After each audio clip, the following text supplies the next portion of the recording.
నువ్వేం చేయాలి? ఆయన చెప్పింది చేయాలి. చెప్పండి అవసరం లేదు. ఒక అతను చాలా భక్తుడు అంటండి, చాలా కష్టపడి దేవుని సువార్త ప్రకటిస్తూ ఉన్నాడంట. రాత్రి పగలు సువార్త ప్రకటిస్తున్నాడంట. తిండి లేదంట. ఒక రోజు అయిపోయిందంట. మంచినీళ్ళు తాగి బస్ స్టాండ్లో కొట్టుకున్నాడంట. నువ్వా మీకోసమే నేను కష్టపడతాను. రెండో రోజు మంచినీళ్ళు తాగికుంటున్నాడంట. ఏమని ఇవ్వచ్చు కదా, నీకోసం కదా నేను కష్టపడుతున్నాను. ఏమండి, అసలు తిండి కూడా లేకపోతే ఎక్కడ చేస్తారు సేవ అనేసి 3వ రోజు చేసినాం.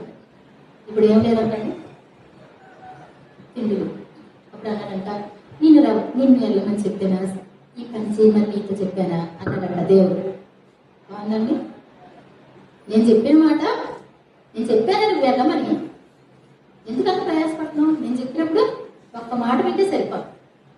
ఆయన మాట ప్రకారం చేసుకుంటే అంత ప్రయాసమేమీ ఉండదు. అంతే కదండి.